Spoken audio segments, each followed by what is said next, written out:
Hello, dear viewer. In this video, I'll clearly show how scammers can steal both your product and your money, and how, in most cases, there's almost nothing you can do to stop it. This scheme is so simple that even a high school student with internet access could easily pull it off. And if your online business relies on selling expensive electronics with low profit margins, this type of fraud could bankrupt you in just a couple of hits. But before we begin, I want to make one thing very clear. This video is not a guide for illegal activity. Using this information to commit fraud may result in serious criminal consequences for you. Alright, let's begin. Here's a common mistake I often hear from even experienced entrepreneurs who want to sell their products online. When I share my perspective on including the possibility of fraud losses in a financial model for e-commerce, I often get this reaction. Include theft and potential fraud-related losses in my business plan? Arthur, are you serious? Yes, I'm absolutely serious. You need to account for these risks in your business plan. Because if we're talking about physical retail stores, it's widely accepted that 2 to 5% of revenue may be lost to internal or external theft. And this is considered a normal part of doing business. But when I bring up the same logic in the context of online retail, people usually react with denial or confusion, as if theft doesn't happen online. So let's talk about one of the most damaging schemes out there, something that can hurt your business as badly as taxes or failed investments: refund fraud. This scam is especially dangerous for anyone selling products online, whether through your own e-commerce website, a major marketplace like Amazon, eBay, or Allegro, or even small-scale deals via Instagram or Facebook Marketplace. How does refund fraud work? Let me explain the concept behind this scheme, without diving into specific details or the tricks scammers use to avoid legal consequences. Why? Because even just understanding that such a scheme exists might plant the wrong idea in some viewers' heads. So consider this more of a cautionary breakdown than an instruction manual. Here's how it typically plays out. A scammer orders an expensive product, like a smartphone, a laptop, or even designer sneakers. They receive the parcel, open it, and then file a complaint with the marketplace or the seller, claiming that the box arrived empty or without the actual product. Naturally, they demand a refund. What happens next? The scammer opens a dispute using the marketplace's built-in resolution system. And in many cases, the platform sides with the customer and issues a refund, often before any investigation is completed. Why does this happen? Because large platforms like Amazon or eBay tend to operate with a customer-first policy, especially when the buyer has a solid account history with many successful past purchases. And there you go. Classic refund fraud. The scammer gets to keep both the product and the money, while the seller takes the loss. Now, let me explain how scammers build that good account history I just mentioned. It's surprisingly easy. They simply make small, low-cost purchases over a few months. A cable here, a phone case there, slowly building trust with the platform's system. Or they might go the faster route. Just buy an account from someone else for a couple €100. Sounds like a great deal for the average person, right? You're selling a marketplace account you don't use anymore, pocketing some quick cash, and opening a new account for yourself. But here's the catch. Once the scammer uses your old account to commit refund fraud, you may be held legally responsible. And from that moment on, it's your name, your identity, and your email on the account. You're now forced to prove in court that you were not part of the scheme, that you didn't act in collusion with the scammers. So if someone offers to buy your marketplace account, no matter how innocent it may seem, don't do it. It's simply not worth the risk. Okay, now let's go back to our scammers. Real-world examples of refund fraud. Let's take a look at some real-life cases to understand just how serious refund fraud can be. Case number 1. Matthew Bergwall, USA. Matthew Bergwall, a former University of Miami student, pleaded guilty to participating in a large-scale refund fraud operation. This scheme caused more than $8 million in damages to Amazon and other major retailers. Bergwall personally agreed to repay $1.5 million in restitution, including $1.09 million to Amazon alone. The scam involved nearly 10,000 fake product returns, many of which claimed that items were either not delivered or returned when they weren't. Case number 2. German refund crew. In 2020, German authorities uncovered an organized fraud ring operating through Telegram under the name German Refund Crew. They advertised services that offered to help people get refunds for products they either never returned or never ordered in the first place. In exchange, they took a commission from each successful refund. According to prosecutors, the financial damage totaled around 530,000 euros.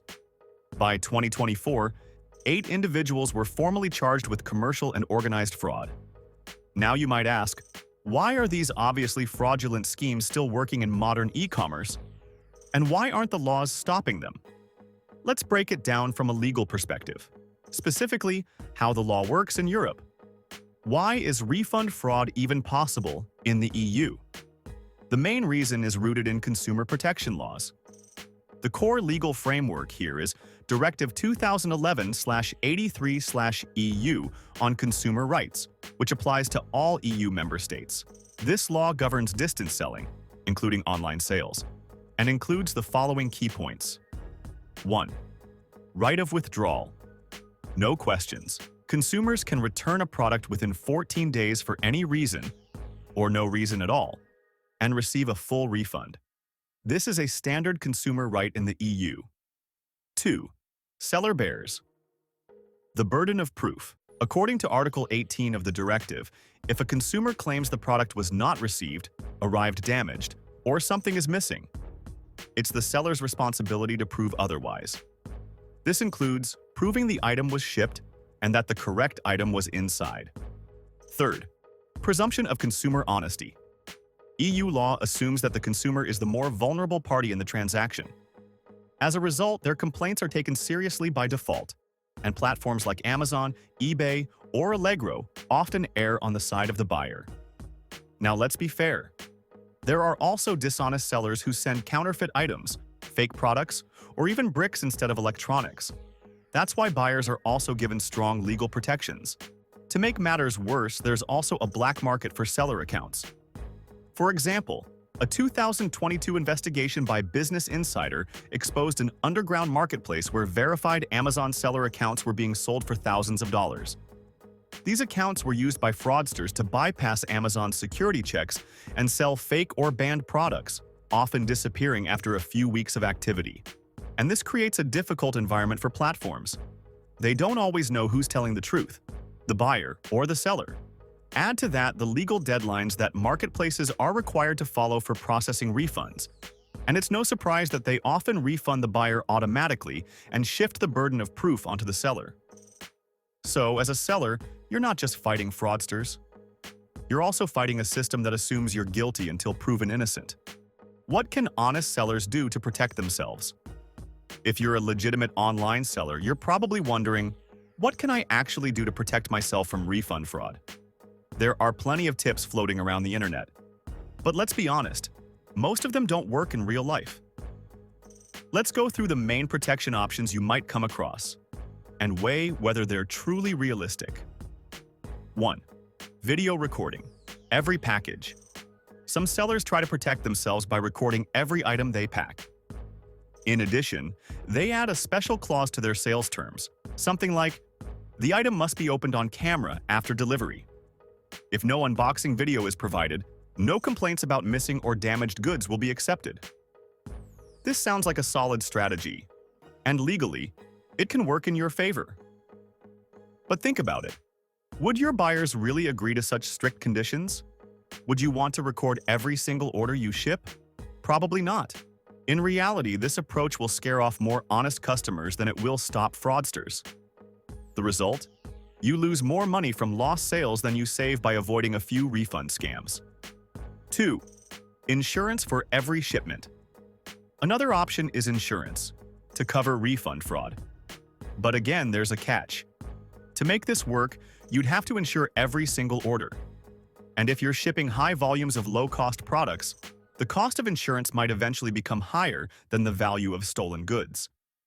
So again, not always practical, especially for small or mid-sized sellers. 3. Use fulfillment services. This is where things start to get more promising. If your product fits the model, consider using a fulfillment service directly from the marketplace. For example, Amazon FBA, Fulfillment by Amazon, or similar services like eBay, Fulfillment, or Allegro One, Fulfillment in Europe. Here's how it works. In simple terms, you send your partially pre-packed goods to Amazon's warehouse. When a customer places an order, Amazon finds the item in their storage. They pack it, they ship it, they handle returns, they communicate with the customer. You pay a commission fee for these services. There are both advantages and disadvantages to this option. Benefits of using fulfillment services. Fraud protection. Since the platform handles the entire delivery, if a customer complains, the platform itself takes responsibility. Often, it'll reimburse you instead of blaming you. Platform trust boost. Your listings may get priority ranking since the platform trusts its own logistics. Time saved. You're free from packing, shipping, and return logistics. Fast delivery. Fulfillment networks are optimized for quick shipping, giving your buyers a better experience. Downsides to consider. Service fees and storage costs can add up. You'll need to factor these into your pricing model. Most platforms require a minimum quantity. You usually can't send just 1 or 2 units. If your business model can handle the added costs, then this might be the most effective protection against refund fraud. Let me close this video with the same point I started with. Accept refund fraud as a potential risk. Just like offline retailers account for shoplifting in their business models. That doesn't mean you should ignore it. If you experience a clear case of fraud, report it to the police, because in the long run, greed gets caught. And when these scammers slip up, and they usually do, there's a chance you'll recover at least part of your losses through legal action. I hope this video was useful and interesting for you. If so, don't forget to subscribe. And most importantly, share your opinion in the comments about this video's topic. Thanks for watching.